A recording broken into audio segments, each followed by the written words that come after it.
जय श्री कृष्णा, जय श्रीमन नारायण। मेरे भक्ति सागर चैनल में आप सभी भक्तों का स्वागत है। आज महामास की पूर्णिमा है। माही पूर्णिमा वाले दिन सत्यनारायण भगवान की व्रत कथा सुनने से बहुत फल की प्राप्ति होती है। आप सभी भक्त सत्यनारायण भगवान की व्रत कथा सुने। बोलिए सत्यनारायण भगवान की जय। पहला अध्याय शुरू। एक समय नैमिषारण्य तीर्थ में शौनकादि 88,000 ऋषियों ने श्री सूत जी से पूछा, हे प्रभु, इस कलयुग में वेद विद्या रहित मनुष्यों को प्रभु भक्ति किस प्रकार मिलेगी तथा उनका उद्धार कैसे होगा। इसलिए हे मुनि श्रेष्ठ, कोई ऐसा तप कहिए जिससे थोड़े समय में पुण्य प्राप्त होवे तथा मनवांछित फल मिले। वह कथा सुनने की हमारी इच्छा है। सर्वशास्त्र ज्ञाता श्री सूत जी बोले, हे वैष्णवों में पूज्य, आप सबने प्राणियों के हित की बात पूछी है। अब मैं उस श्रेष्ठ व्रत को आप लोगों से कहूँगा जिस व्रत को नारद जी ने श्री लक्ष्मी नारायण से पूछा था और लक्ष्मीपति श्री मुनि श्रेष्ठ नारद ने कहा था, जो ध्यान से सुनो। एक समय योगी राज नारद जी दूसरों के हित की इच्छा से अनेक लोकों में घूमते हुए मृतलोक में आ पहुँचे। यहाँ अनेक योनियों में जन्मे हुए प्राय सभी मनुष्यों को अपने कर्मों द्वारा अनेकों दुखों से पीड़ित देखकर सोचा, किस यत्न के करने से निश्चय ही प्राणियों के दुखों का नाश हो सकेगा। ऐसा मन में सोचकर विष्णु लोक को गए। वहाँ श्वेत वर्ण और 4 भुजाओं वाले देवों के ईश नारायण को देखकर, जिनके हाथों में शंख, चक्र, गदा और पद्म थे तथा वरमाला पहने हुए थे, स्तुति करने लगे। हे भगवान, आप अत्यंत शक्ति से संपन्न हैं। मन तथा वाणी भी आपको नहीं पा सकती। आपका आदि मध्य अंत नहीं है। निर्गुण स्वरूप सृष्टि के आदि भूत व भक्तों के दुखों को नष्ट करने वाले हो। आपको मेरा नमस्कार। नारद जी के इस प्रकार की स्तुति सुनकर विष्णु भगवान बोले, हे मुनि श्रेष्ठ, आपके मन में क्या है? आपका किस काम के लिए आगमन हुआ है? निसंकोच कहो। तब नारद मुनि बोले, मृत्युलोक में सब मनुष्य जो अनेक योनियों में पैदा हुए हैं, अपने अपने कर्मों के द्वारा अनेक प्रकार के दुखों से दुखी हो रहे हैं। हे नाथ, मुझ पर दया रखते हो तो बतलाइए कि उन मनुष्यों के सब दुख थोड़े से ही प्रयत्न से कैसे दूर हो सकते हैं।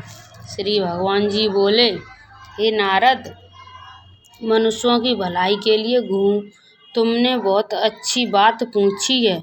जिस काम के करने से मनुष्य मोह से छूट जाता है, वह मैं कहता हूँ, सुनो। बहुत पुण्य देने वाला है। स्वर्ग तथा मृतलोक दोनों में दुर्लभ एक उत्तम व्रत है।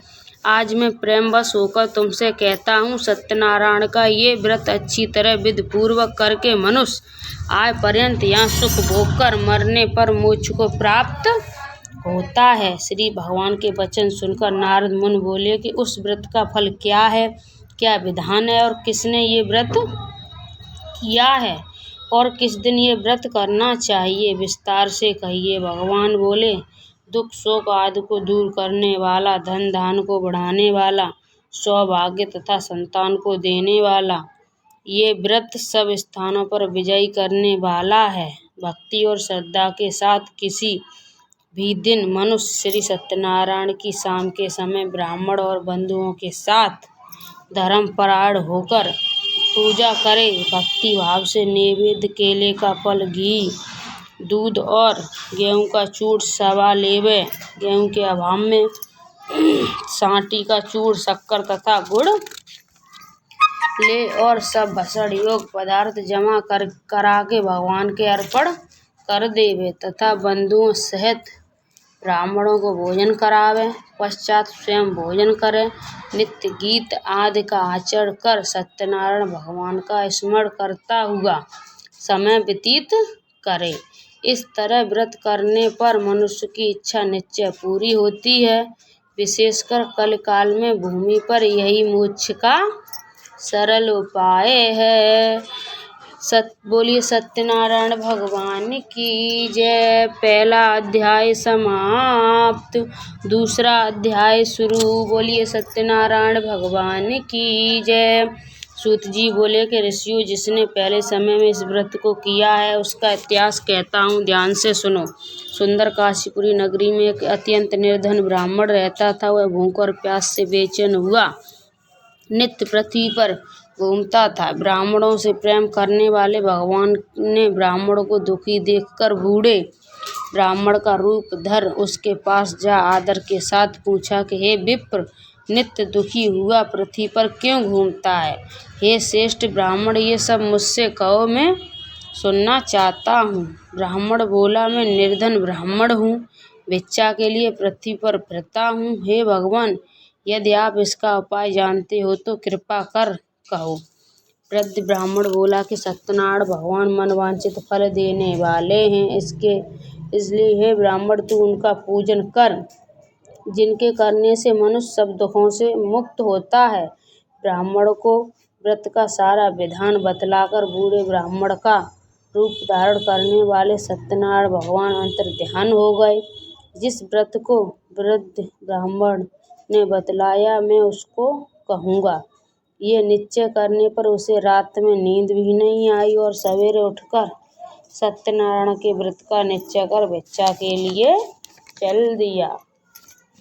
उस दिन उसको भिक्षा में बहुत धन मिला, जिससे बंधु बांधुओं के साथ उसने सत्यनारायण का व्रत किया। इसके करने से वह ब्राह्मण सब दुखों से छूटकर अनेक प्रकार की संपत्तियों से युक्त हुआ। उस समय से वह ब्राह्मण हर मास व्रत करने लगा। इस तरह सत्यनारायण भगवान के व्रत को जो करेगा वह सब पापों से छूटकर मोक्ष को प्राप्त होगा। आगे जो पृथ्वी पर सत्यनारायण का व्रत करेगा वह मनुष्य सब दुखों से छूट जाएगा। इस तरह नारद जी ने नारायण का कहा हुआ ये व्रत मैंने तुमसे कहा। हे विप्र, मैं अब और क्या कहूँ? ऋषि बोले, मुनीश्वर, संसार में इस ब्राह्मण से सुनकर किस किसने किया इस व्रत को, वह हम सुनना चाहते हैं, इसलिए हमारे मन में श्रद्धा है। सूत जी बोले, हे मुनियों, जिसने इस व्रत को किया है वह सब सुनो। एक समय ब्राह्मण धन और ऐश्वर्य के अनुसार बंधु बांधवों के साथ व्रत करने को तैयार हुआ। उसी समय एक लकड़ी बेचने वाला बूढ़ा आदमी आया और बाहर लकड़ियों को रखकर ब्राह्मण के मकान में गया। प्यास से दुखी लकड़हारा उसको व्रत करते देखकर ब्राह्मण को नमस्कार कर कहने लगा कि आप ये क्या कर रहे हैं और इसके करने से क्या फल मिलता है, कृपा करके मुझसे कहो। ब्राह्मण ने कहा, सब मनोकामनाओं को पूरा करने वाला ये सत्यनारायण भगवान का व्रत है। इसकी ही कृपा से मेरे यहाँ धन धान्य आदि की वृद्धि हुई है। ब्राह्मण ने इस व्रत के बारे में जानकर लकड़हारा बहुत प्रसन्न हुआ और चरणामृत ले और प्रसाद खाने के बाद अपने घर को गया। लकड़हारे ने अपने मन में इस प्रकार का संकल्प लिया कि आज ग्राम में लकड़ी बेचने से जो धन मिलेगा उसी से सत्यनारायण देव भगवान का व्रत करूँगा। ये मन में विचार कर बूढ़ा आदमी लकड़ियों अपने सिर पर रखकर जिस नगर में धनवान लोग रहते थे वह ऐसे सुंदर नगर में गया। उस रोज वहाँ पर उसे उस लकड़ियों का दाम पहले दिनों से दोगुना मिला। तब वह बूढ़ा लकड़हारा दाम ले और अति प्रसन्न होकर पक्के केले की फली, शक्कर, घी, दूध, दही और गेहूं का चूर्ण इत्यादि सत्यनारायण भगवान के व्रत और कुल सामग्री को लेकर अपने घर गया। फिर उसने अपने भाइयों को बुलाकर विधि के साथ भगवान की पूजन और व्रत किया। उस व्रत के प्रभाव से बूढ़ा लकड़हारा धन पुत्र आदि से युक्त हुआ और संसार के समस्त सुख भोगकर वैकुंठ को चला गया। बोलिए सत्यनारायण भगवान की जय। सत्यनारायण भगवान का दूसरा अध्याय समाप्त, तीसरा अध्याय शुरू। बोलिए सत्यनारायण भगवान की जय। सूत जी बोले, हे श्रेष्ठ मुनियों, अब आगे की कथा कहता हूँ, सुनो। पहले समय में उल्कामुख नाम का एक बुद्धिमान राजा था। वह सत्यवक्ता और जितेंद्रिय था। प्रतिदिन देव स्थानों पर जाता तथा गरीबों को धन देकर उनके कष्ट दूर करता था। उसकी पत्नी कमल के समान मुख वाली और तथा सावित्री थी। भद्रशिला नदी के तट पर उन दोनों ने श्री सत्यनारायण का व्रत किया। उस समय वहाँ एक साधु वैश्य आया। उसके पास व्यापार के लिए बहुत सा धन था। वह नाव को किनारे पर ठहरा कर राजा के पास गया और राजा को व्रत करते हुए देखकर विनय के साथ पूछने लगा कि हे राजन, भक्तियुक्त चित्त से ये आप क्या कर रहे हैं? मेरी सुनने की इच्छा है, सो आप ये मुझे बतलाइए। राजा बोला, हे साधु, अपने बांधवों के साथ पुत्रादि प्राप्ति के लिए महाशक्तिवान सत्यनारायण भगवान का व्रत का पूजन किया जा रहा है। राजा के वचन सुनकर साधु आदर के साथ बोला, हे राजन, मुझसे इसका सब विधान कहो। मैं भी अपनी कथा अनुसार इस व्रत को करूँगा। मेरे भी कोई संतान नहीं है और इससे निश्चय ही होगी। राजा ने सब विधान सुन व्यापार से निवृत्त हुए आनंद के साथ घर आया। साधु ने अपनी स्त्री से संतान देने वाले व्रत का समाचार सुनाया और कहा कि जब मेरे संतान होगी तब मैं इस व्रत को करूँगा। साधु के ऐसे वचन सुन अपनी स्त्री लीलावती से कहे। एक दिन उसकी स्त्री लीलावती पति के साथ आनंदित हो सांसारिक धर्म में प्रवृत्त होकर सत्यनारायण भगवान की कृपा से गर्भवती हो गई तथा 10वें महीने में उसके एक सुंदर कन्या का जन्म हुआ। दिनों दिन वह इस तरह बढ़ने लगी जैसे शुक्ल पक्ष का चंद्रमा बढ़ता है। कन्या का नाम कलावती रखा गया।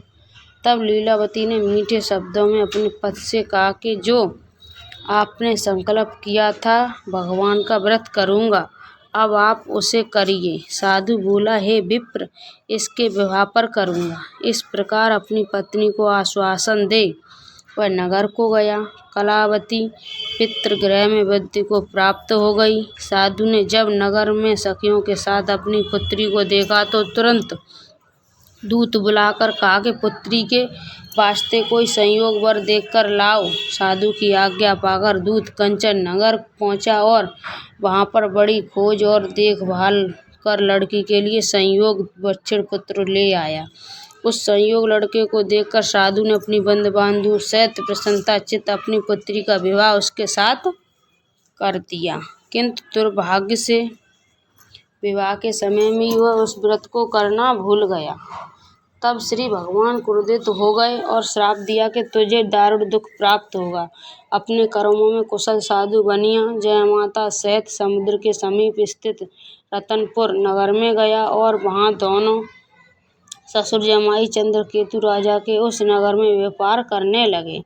एक रोज भगवान सत्यनारायण की माया से प्रेरित कोई चोर राजा का धन चुराकर भागा जा रहा था, किंतु राजा के दूतों को आता देखकर चोर ने घबराकर भागते हुए राजा के धन को वहीं चुपचाप रख दिया जहां से वो ससुर जमाई ठहरे हुए थे। जब दूतों ने उस साधु वैश्य के पास राजा के धन को रखा देखा तो वे दोनों को बांध कर ले गए और प्रसन्नता से दौड़ते हुए राजा के समीप जाकर बोले, ये तो चोर हम पकड़ कर लाए हैं, देखकर आज्ञा दे। तब राजा की आज्ञा को सुनकर कठोर कारावास में डाल दिया गया और उनका सब धन छीन लिया। सत्यनारायण भगवान के श्राप द्वारा उनकी पत्नी भी घर पर बहुत दुखी हुई और घर पर जो धन रखा था चोर चुरा कर ले गए। शारीरिक व मानसिक पीड़ा तथा भूख प्यास से अति दुखित हो अन्न की चिंता में कलावती एक ब्राह्मण के घर गई। वहां उसने सत्यनारायण भगवान का व्रत होते देखा। फिर वो कथा सुनी तथा प्रसाद ग्रहण कर रात को घर आई। माता ने कलावती से कहा कि हे पुत्री, अब तक कहाँ रही व तेरे मन में क्या है? कलावती बोली, हे माता, मैंने एक ब्राह्मण के घर में श्री सत्यनारायण भगवान का व्रत देखा। कलावती के वचन सुनकर लीलावती भगवान के पूजन की तैयारी करने लगी। लीलावती ने परिवार और बंधुओं सहित श्री सत्यनारायण भगवान का पूजन किया और वर मांगा कि मेरे पति और दामाद शीघ्र आ जावें। साथ ही प्रार्थना की कि हम सबका अपराध क्षमा करो। सत्यनारायण भगवान इस व्रत से संतुष्ट हो गए और राजा चंद्रकेतु को स्वप्न में दर्शन देकर कहा कि हे राजन, दोनों वेश्यों को प्राही छोड़ दो और उनका सब धन जो तुमने ग्रहण किया है दे दो, नहीं तो मैं तेरा धन, राज्य, पुत्रादि सब नष्ट कर दूंगा। राजा के ऐसे वचन कहकर भगवान अंतर्ध्यान हो गए। प्रायःकाल राजा चंद्रकेतु ने सभा में अपना स्वप्न सुनाया। फिर दोनों बछड़ पुत्रों को कैद से मुक्त कर सभा में बुलाया। दोनों ने आते ही राजा को नमस्कार किया। राजा मीठे वचनों में बोला, हे महान भावो भावी, बस ऐसा कठिन दुख प्राप्त हुआ है, अब तुम्हें कोई भय नहीं है। ऐसा कहकर राजा ने उनको नए नए वस्त्र भूषण पहनाए तथा उनका जितना धन लिया था उससे दूना धन देकर आदर सहित विदा किया। दोनों वैश्य अपने घर को चल दिए। बोलिए सत्यनारायण भगवान की जय। तीसरा अध्याय समाप्त। चौथा अध्याय शुरू। बोलिए सत्यनारायण भगवान की जय। सूत जी बोले, वैश्य ने मंगलाचार करके यात्रा आरंभ की और अपने नगर को चला। उनके थोड़ी दूर निकलने पर दंडी वैश्यधारी सत्यनारायण ने उससे पूछा कि हे साधु, तेरी नाम में क्या है? अभिमानी बछड़ हंसता हुआ बोला कि दंडी, आप क्यों पूछते हो? क्या धन लेने की इच्छा है? मेरी नाम में तो बेल और पत्र भरे हैं। वैश्य का कठोर वचन सुनकर भगवान ने कहा, तुम्हारा वचन सत्य हो। दंडी ऐसा कहकर वहां से दूर चले गए और कुछ दूर जाकर समुद्र के किनारे बैठ गए। दंडी के जाने पर वैश्य ने नित्य क्रिया करने के बाद नाव को ऊंची उठी देखकर अब अचंबा किया और नाव में बेल पत्र आदि देखकर मूर्छित हो जमीन पर गिर पड़ा। फिर मूर्छा खुलने पर वह अत्यंत शोक प्रकट करने लगा। जब उसका दामाद बोला कि आप शोक न करें, ये दंडी का श्राप है, अतः उनकी शरण में चलना चाहिए, तभी हमारी मनोकामना पूरी होगी। दामाद के वचन सुन वह दंडी के पास पहुंचा और अत्यंत भक्ति भाव से नमस्कार करके बोला, मैंने जो आपसे असक्त वचन कहे थे उनको क्षमा करो। ऐसा कहकर महान शोकातुर हो रोने लगा। तब दंडी भगवान बोला, हे बछड़ पुत्र, मेरी आज्ञा से बार बार दुखी प्राप्त हुआ है, तू मेरी पूजा से विमुख हुआ है। साधु बोला, हे भगवान, आपकी माया से मोहित ब्रह्मा आदि भी आपके रूप को नहीं जानते, तब मैं अज्ञानी कैसे जान सकता हूँ? आप प्रसन्न होइए, मैं सामर्थ्य के अनुसार आपकी पूजा करूँगा। मेरी रक्षा करो और पहले के समान नौका में धन भर दो। उसके भक्तियुक्त वचन सुनकर भगवान प्रसन्न हो उसकी इच्छा अनुसार वर देकर अंतर्ध्यान हो गए। तब उन्होंने नाव पर आकर देखा कि नाव धन से भरपूर है। फिर वह भगवान सत्यनारायण का पूजन कर साथियों सहित अपने नगर को चला। अब अपने नगर के निकट पहुंचा तब दूत को घर भेजा। दूत ने साधु के घर जा उसकी स्त्री को नमस्कार कर कहा कि हे साधु, अपने दामाद सहित इस नगर के समीप आ गए। ऐसा वचन सुनकर साधु की स्त्री ने बड़े हर्ष के साथ सत्य देव का पूजन कर पुत्री से कहा, मैं अपने पति के दर्शन कर को जाती हूँ, तू कार्य पूर्ण कर शीघ्र आ। माता के ऐसे वचन सुनकर कलावती प्रसाद छोड़कर पति के पास गई। प्रसाद की अवज्ञा के कारण सत्यदेव ने रुष्ट हो गए। उसके पति को नाव सहित पानी में डुबो दिया। कलावती अपने पति को न देखकर रोने लगी, जमीन पर गिर गई। तब इस तरह नौका को डूबा हुआ तथा कन्या को रोता हुआ देख साधु दुखित हो बोला, हे प्रभु, मुझसे या मेरे परिवार से जो भूल हुई है उसे क्षमा करो। उसके दीन वचन सुनकर सत्यदेव प्रसन्न हो गए और आकाशवाणी हुई, हे साधु, तेरी कन्या मेरे प्रसाद को छोड़कर आई है। इसलिए इसका पति अदृश्य हुआ है। यदि वह घर जाकर प्रसाद खाकर लौटे तो इसे पति अवश्य मिलेगा।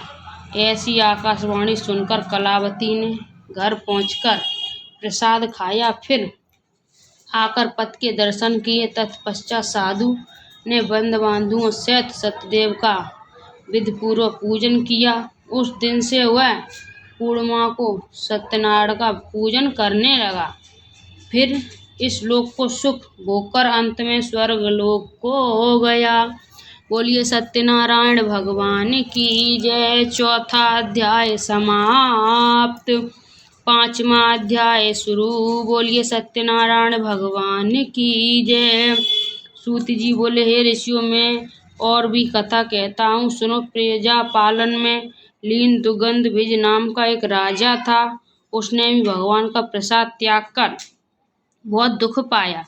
एक समय वन में जाकर वन पशुओं को मारकर बड़ के पेड़ के नीचे आया। वहां उसने ग्वालों को भक्ति भाव से बांधवों सहित सत्यनारायण जी का पूजन करते देखा।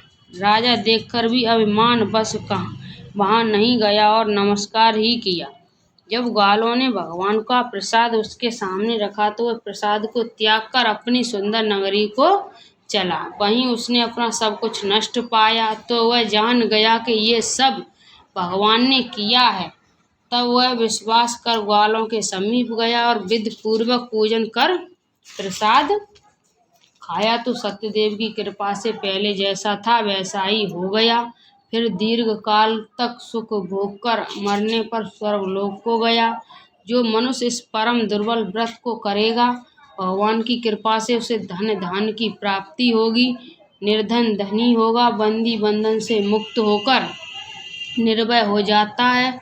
संतानहीनों को संतान प्राप्त होती है तथा सब मनोरथ पूर्ण होकर अंत में वैकुंठ धाम को जाता है। जिन्होंने पहले समय में इस व्रत को किया, अब उसके दूसरे जन्म की कथा कहता हूँ। वृद्ध संतानंद ब्राह्मण ने सुदामा का जन्म लेकर मोक्ष को पाया। उल्कामुख नाम का राजा दशरथ होकर वैकुंठ को प्राप्त हुआ।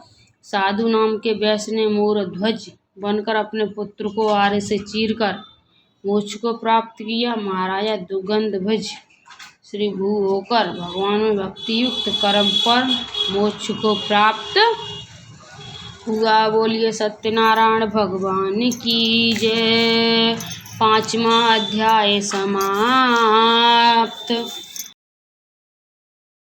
जगदीश की आरती। ओम जय जगदीश हरे, स्वामी जय जगदीश हरे। भक्ति जनों के संकट क्षण में दूर करे। ओम जय जगदीश हरे, जो धावे फल पावे, दुख बिन से मन का, सुख संपत्ति घर आवे, कष्ट मिटे तन का। ओम जय जगदीश हरे, मात पिता तुम मेरे, शरण गहूँ किसकी, तुम बिन और न दूजा, आस करूँ मैं जिसकी। ओम जय जगदीश हरे, तुम पूर्ण परमात्मा, तुम अंतर्यामी, पार ब्रह्म परमेश्वर, तुम सबके स्वामी। ओम जय जगदीश हरे, तुम करुणा के सागर, तुम पालन करता, मैं मूर्ख खल कामी, कृपा करो भरता। ओम जय जगदीश हरे, तुम हो एक अगोचर, सबके प्राणपति, किस विधि मिलूं दयामय, तुमको मैं कुमति। ओम जय जगदीश हरे, दीन बंद दुख हरता, तुम ठाकुर मेरे, अपने हस्त बढ़ाओ, द्वार पड़ा तेरे। ओम जय जगदीश हरे विषय विकार मिटाओ, पाप हरो देवा श्रद्धा भक्ति बढ़ाओ, संतन की सेवा। ओम जय जगदीश हरे, तन मन धन सब है तेरा, तेरा तुझको अर्पण क्या लागे मेरा। ओम जय जगदीश हरे, जो जगदीश की आरती प्रेम सहित गावे, कहत शिवानंद स्वामी मन वांछित फल पावे। ओम जय जगदीश हरे, ओम जय जगदीश हरे, स्वामी जय इस हरे, भक्ति जनों के संकट क्षण में दूर करे। ओम जय जगदीश हरे, बोलिए सत्यनारायण भगवान की जय। आप सभी भक्तों को मैंने सत्यनारायण भगवान की और जगदीश की आरती सुनाई है, उसमें बोलने में कोई गलती हुई हो उसे माफ़ करना। जय श्री कृष्णा, जय श्रीमन नारायण।